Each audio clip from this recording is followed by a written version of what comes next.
Estou aqui no mais um bate-papo descontraído no programa Cacau do Rio, com uma pessoa fantástica, um parlamentar da melhor estirpe que esse Brasil já teve. Estou me referindo ao deputado Miro Teixeira, um parlamentar de uma experiência extraordinária que deu e tem dado para o Brasil uma contribuição muito grande. E hoje vamos falar um pouco a respeito dessa crise que estamos vivendo no Brasil, uma crise política. A sociedade está assustada com a violência política e recentemente tivemos uma pessoa assassinada dentro da sua própria casa, na cidade aqui próxima, no sul do Brasil. E isso tem acontecido no Brasil inteiro. Doutor Miro, nós vivemos um momento delicado na democracia brasileira? Eu penso na democracia, não. Acho que a democracia jamais está em risco. É uma coisa curiosa. Uma discussão travada, inclusive, no Instituto dos Advogados Brasileiros, do qual nós fazemos parte,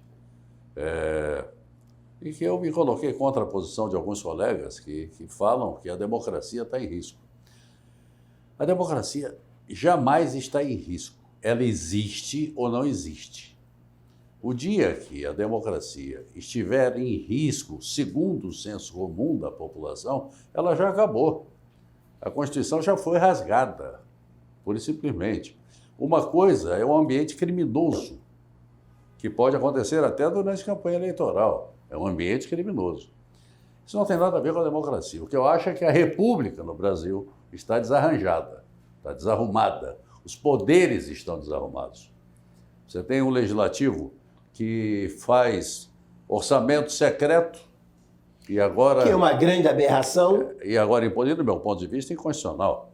Eu não entendi até agora por que a Procuradoria-Geral da República não iniciou uma ação de inconstitucionalidade.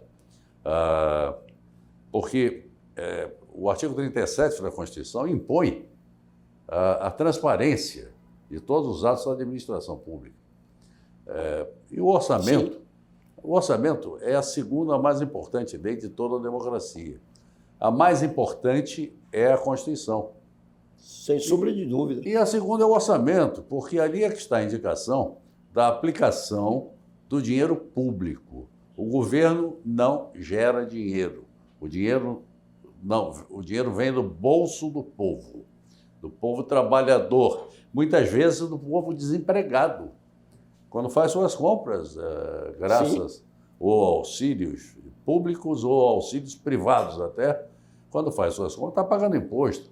Quando acende a luz, está pagando imposto, quer seja estadual, quer seja federal, quer seja municipal. Compra um quilo de arroz, está pagando imposto. Está pagando imposto. E agora, nesse caso, é o Parlamento Federal, é a Câmara Federal e o Senado Federal, que criaram essa modalidade de sigilo na distribuição e aplicação de verbas públicas, verbas que saem do bolso do povo e que falta para remédios, falta para hospitais, falta para escolas, para infraestrutura de modo geral. É só olhar como está o custo de vida. É só olhar como está a carestia, como se chamava antigamente. Porque uma coisa são os índices, os chamados IPCAs da vida. Tudo isso é uma linguagem que praticamente é inacessível à maioria da população. Agora, o preço no supermercado não. A pessoa vê ali que o tomate subiu bastante de preço, não é? Que a banana subiu de preço, o pãozinho subiu de preço, é o custo de vida. Isso aí é que está pegando enquanto os governos, chamo de governos, os órgãos da República, sim, atuam de maneira irresponsável. Mas eu queria provocar, o senhor falou aí sobre o Supremo, e parece que o Supremo está um pouco acuado, porque eu nunca vi uma ofensiva tão grande contra o Supremo. E o Supremo está acuado. Eu fui essa semana, domingo, fazer uma palestra e um senhor me provocou lá numa igreja, lá em Niterói, e ele falando sobre o fechamento do Supremo. E eu disse para ele, eu digo, o senhor, de onde o senhor tirou essa ideia? Ai de nós se não fosse o Supremo.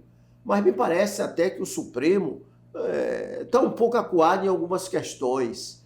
Eu nunca vi o Supremo tão acuado. Na época do governo anterior, que também tivemos o Supremo caminhando, agindo muito, mas dessa vez está demais. Eu vejo todo mundo querendo fechar o Supremo. Eu vejo todo mundo falando mal do Supremo. Eu vejo todo mundo metendo o pau no Supremo. E o Supremo parece que está acuado. Na questão do Daniel Silva, e que ele continua provocando o Supremo, e o Supremo não tem tomado providência. Ou o senhor acha que está tudo bem com o Supremo, tudo bem com os três poderes? É exatamente o oposto do que eu falei, porque eu disse que a República está em crise. Quando eu falo que a República está em crise, os três poderes... Estão em crise. Estão absolutamente desajustados. Essa é a verdade, Executivo, Legislativo e Judiciário. Mas tem alguém provocando isso. Olha, eu creio que um conjunto de circunstâncias está provocando isso. Não há uma regência, não há um maestro capaz de conseguir tamanho desarranjo nas instituições. Você falou o Supremo está acuado. Bom, o Supremo já esteve acuado na ditadura também. Sim, mas não estamos numa ditadura. O Supremo deixou de... Assim, olha, deveria ter reagido ali. Deixou de examinar, por força do ato 5, ele deixou de examinar o habeas corpus, por exemplo, dos chamados presos políticos, sabe? Provocou grande reação aí de juristas que deixaram seu nome na história. Eu creio que há algumas interpretações. A primeira delas, a justiça não tem iniciativa de nada. A justiça é acionada, ela é provocada. Então fala-se, judicialização da política. Não. Políticos procuram o judiciário para resolver lá na barra dos tribunais aquilo que não conseguem resolver nas casas legislativas. Então, há uma sobrecarga de debate político na Suprema Corte, em matéria constitucional vai direto para lá, claro, sempre com a legitimação das entidades descritas na Constituição. Não é qualquer pessoa, um cidadão, eu pessoalmente, não posso fazer uma ação de inconstitucionalidade, tem que ser o partido político, tem que ser o procurador da República, ou o presidente da República, a mesa da Câmara, a mesa do Senado, enfim, aquelas entidades, as entidades de representação nacional, como a Ordem dos Advogados do Brasil, confederações de trabalhadores, aquilo que está descrito na Constituição, que tem legitimação para iniciar o controle concentrado da constitucionalidade das leis. Bom, e isso está acontecendo. Por quê? Porque o Poder Legislativo está transgredindo demais. Essa é a verdade. E o exemplo mais claro é esse do orçamento secreto.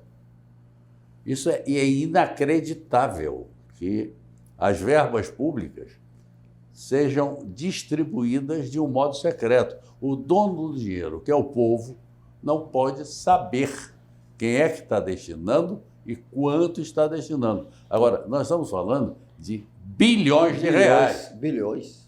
Nós estamos falando de bilhões. Quando você soma o total de emendas, você chega a 40 bilhões. Aí você tem emenda de parlamentar, você tem emenda de bancada de Estado, você tem emenda de comissões permanentes, temáticas da casa, de cada casa. E aí criaram essa coisa agora de emenda do relator. A emenda do relator é que é secreta. Olha aí. As outras não. Mas quando você pegar o artigo 37 da Constituição, que define os princípios que regem a administração pública, a transparência está lá colocada junto com a moralidade, junto com os princípios, de um modo geral, que têm que ser seguidos pela administração, e que não são. Outro assunto que tem trazido à tona, e você encontra isso nas pessoas mais simples conversando, é a respeito da urna eletrônica. Se jogou no meio da sociedade que a urna eletrônica não é confiável e está criando um rebu desgraçado no país. E isso me parece que tem um grupo específico tratando dessa matéria, jogando essa matéria na cabeça do povo, e que o povo está dizendo que a urna eletrônica não é confiável, etc, etc, etc. Um absurdo que até hoje não se comprovou que houve fraude na urna eletrônica. Ela é muito bem fiscalizada por órgãos até internacionais, e agora nós estamos em plena eleição, que vai ser daqui a 90 dias, uma suspeita trazida pelo mandatário da nação, trazendo as Forças Armadas também para esse debate, que eu acho que não tem nada a ver com as Forças Armadas. É culpa da Justiça Eleitoral. Porque aí tem uma série de erros, é uma coisa em que todo mundo está errado. Em primeiro lugar, o Tribunal Superior Eleitoral se dirigiu direto às Forças Armadas, pedindo a colaboração na fiscalização ali tecnológica das urnas. A Justiça não se dirigiu ao presidente da República, tinha que ter se dirigido ao chefe das Forças Armadas.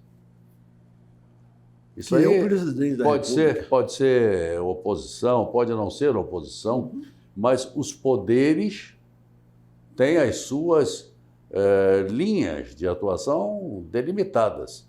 Então, um ministro do Supremo Tribunal Federal não pode se dirigir a um ministro do Poder Executivo dizendo a ele que ele está convidado a ir, com as forças que ele representa, no caso foi o ministro da Defesa, a integrar um grupo de atualização da tecnologia usada nas urnas eletrônicas. Agora, eu vou te dizer, eu confio nas urnas. Eu também confio. A questão é simples, e vou aqui contar uma história. O Itamar Franco era presidente da República, e o Antônio Carlos Magalhães, senador, que era de um temperamento muito explosivo, disse que havia corrupção no governo Itamar. Aí o Itamar, pela imprensa, disse: o senador Itamar Franco está convidado a vir ao meu gabinete trazer os fatos de corrupção que ele conhece do meu governo. E aí o Antônio Carlos Magalhães disse: pois eu vou lá amanhã às 15h. E o Itamar ficou esperando. E até hoje. Não, ele foi. Só que ele chegou lá levando uma pasta, e aí entrou na sala do presidente da República. O presidente da República abriu uma outra porta e disse assim: agora manda entrar a imprensa. Mostre aí o que é que você tem contra o meu governo. E o Antônio Carlos Magalhães saiu. Então, o que eu acho que o Tribunal Superior Eleitoral devia fazer é se dirigir ao presidente da República, ou talvez o Supremo Tribunal Federal, em nome do Tribunal Superior Eleitoral, se dirigir ao presidente da República, dizendo: mande seus técnicos aqui discutir com os nossos, e a imprensa estará presente. De uma maneira transparente. De uma maneira transparente. Venha mostrar aqui onde é que pode haver fraude. Bom, toda a tecnologia, claro, pode ser fraudada. Você tem hackers aí. O que acontece? O mecanismo de defesa das urnas eletrônicas é enorme, porque elas não estão permanentemente conectadas na internet. A apuração não se dá lá no TSE, lá se dá uma totalização. A urna eletrônica, por si só, emite um boletim dos votos que foram dados. E esse boletim é afixado ali numa parede daquela sessão eleitoral. Os partidos políticos podem copiar o resultado de cada urna. Isso é transmitido para os tribunais regionais. Os tribunais regionais fazem uma totalização e mandam para o Tribunal Superior Eleitoral. É um processo complexo, isso tudo se dá em horários diferentes. Então, você, para hackear uma coisa desse tipo, precisaria, talvez, de todos os satélites disponíveis aí no planeta.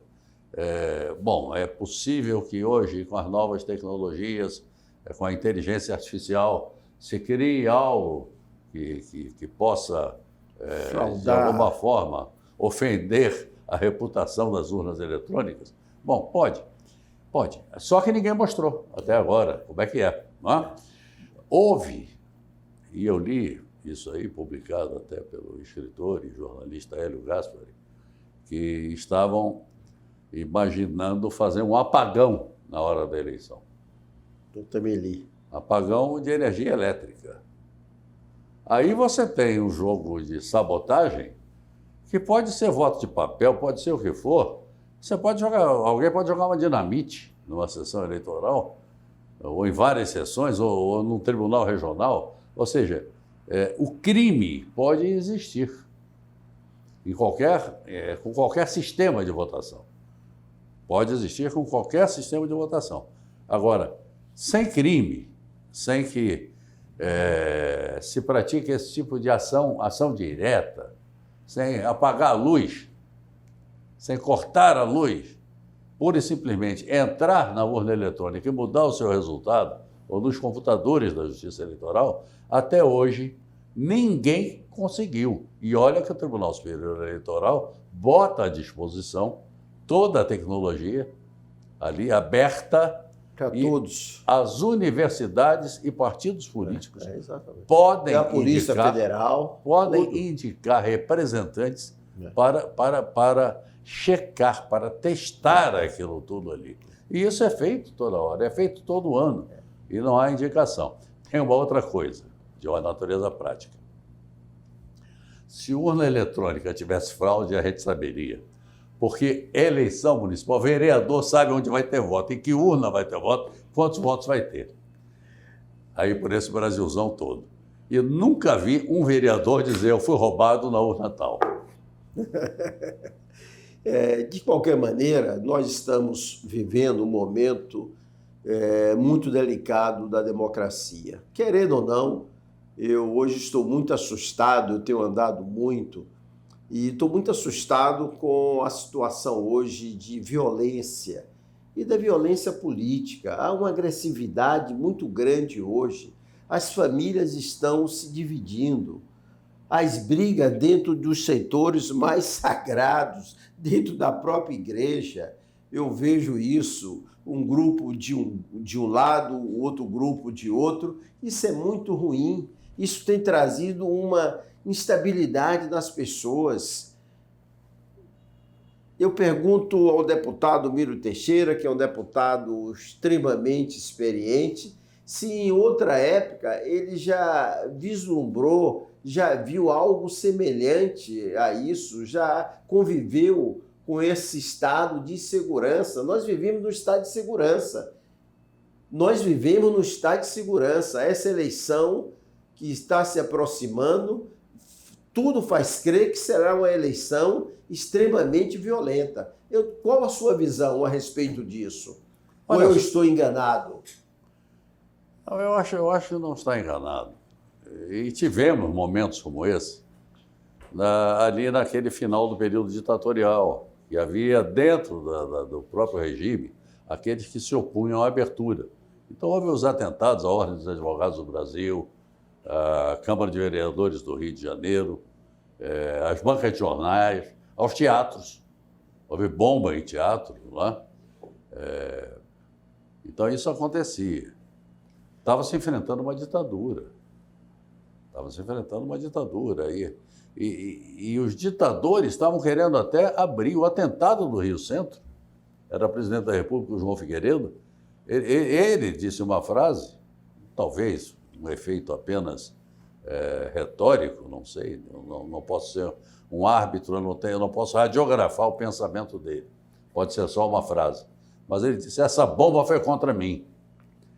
Tem um sentido, porque ali o general Golbery já tinha falado da abertura lenta, gradual e segura, não é? Já se havia um caminho percorrido na direção da abertura democrática.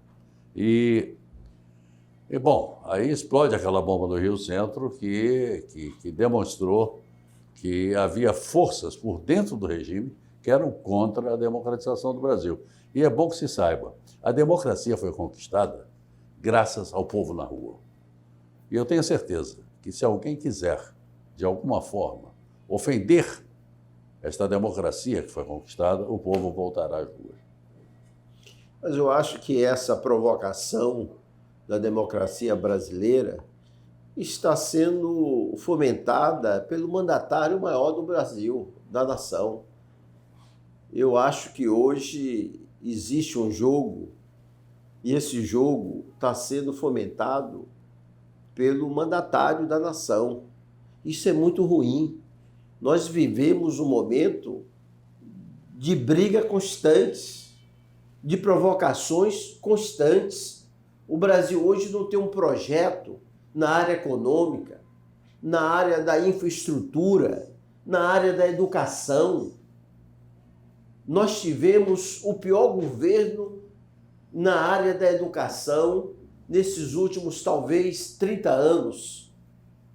Nós estamos saindo de um sistema da Covid que o Brasil se salvou porque nós temos grandes técnicos, nós temos pessoas abnegadas, mas não houve um projeto do governo federal para coordenar exatamente um trabalho sistêmico. Foi guerra com os governadores, guerra com os prefeitos.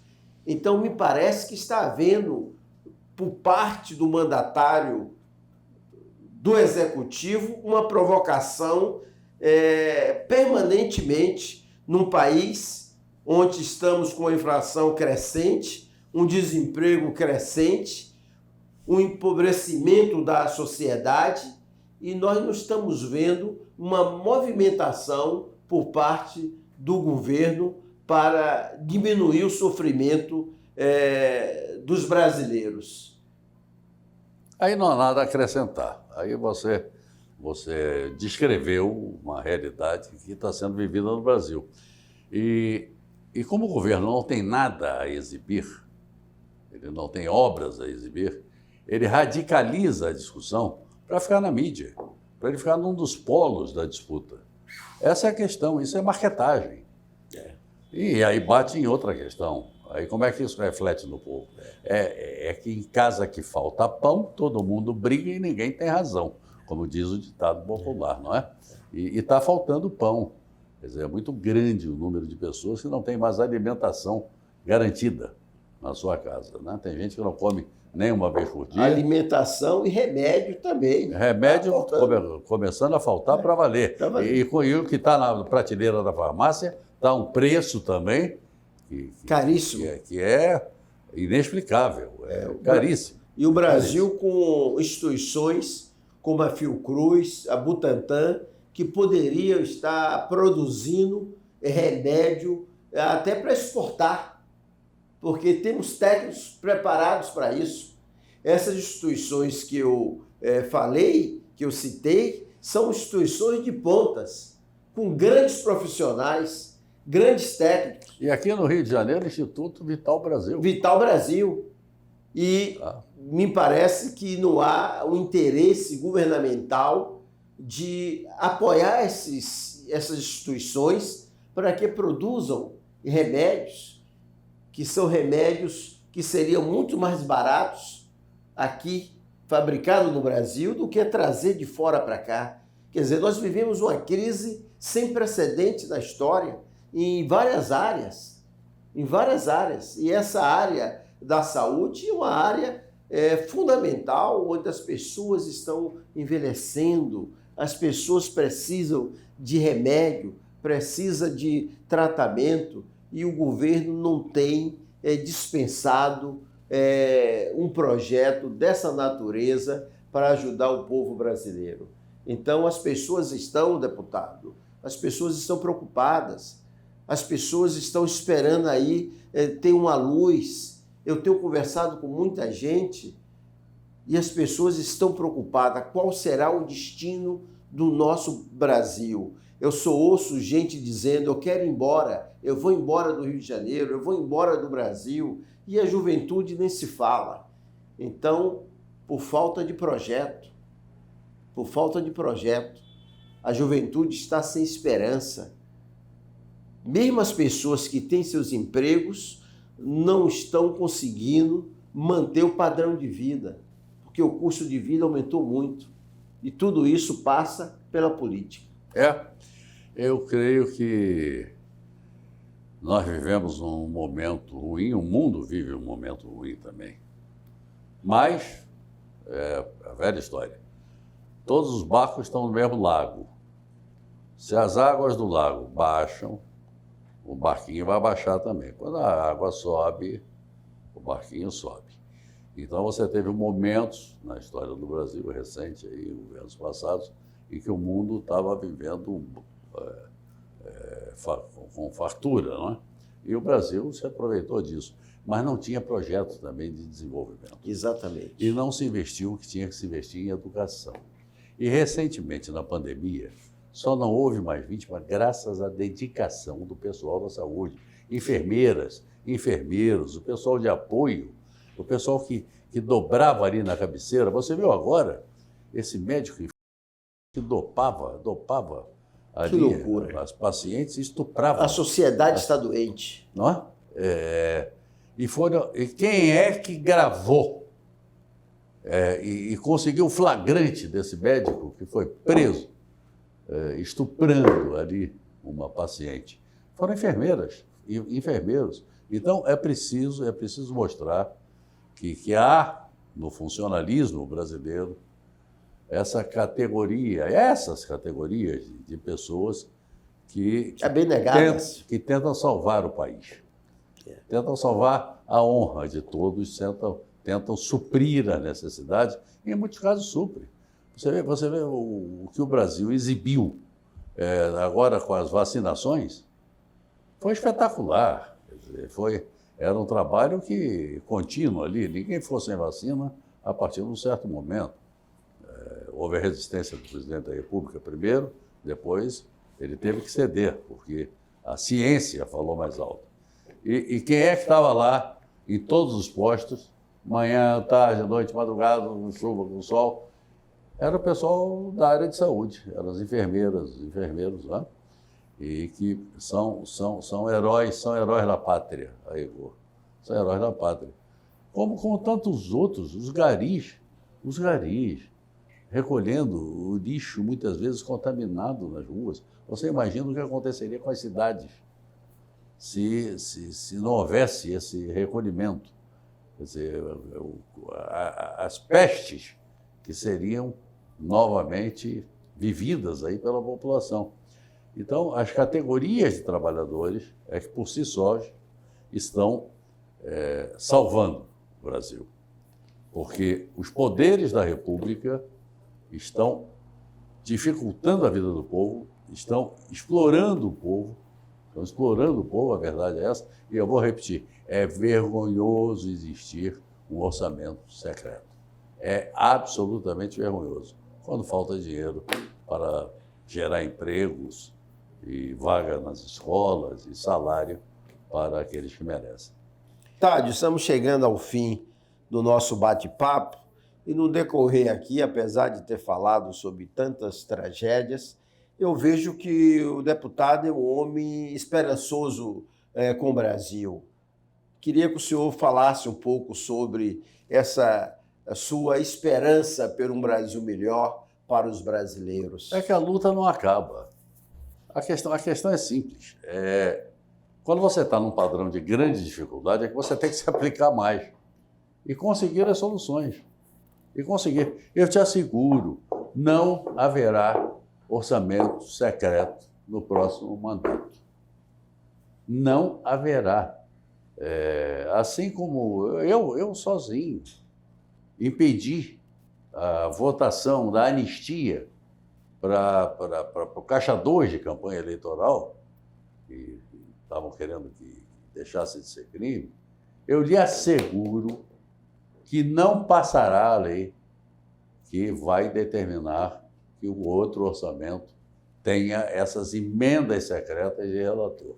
Eu posso te assegurar. E esse dinheiro vai bater nas escolas. A vida do povo tem que melhorar pelo investimento público num projeto de desenvolvimento que gere empregos. Eu acho que o Brasil é muito rico. O Brasil é muitíssimo rico.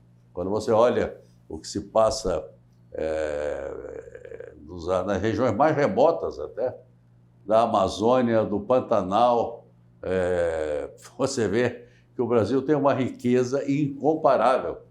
Tem unidade territorial, tem unidade de idioma, não tem conflito religioso, não tem conflito racial. Há preconceito, mas não tem conflito racial. Nós temos tudo para ser uma grande potência. E seremos uma grande potência. Eu cito as frases, vou terminar citando Tancredo Neves, no discurso da eleição, que ele diz: unidos haveremos de fazer desse país uma grande nação. E assim esperamos, e assim estamos trabalhando para que isso aconteça. Nós estamos vivendo um momento no Brasil de pré-eleição, e eu espero que em breve o povo do nosso estado tenha juízo e mande para Brasília o nobre parlamentar Miro Teixeira, que sem sombra de dúvida vai trazer grandes contribuições para a nação brasileira.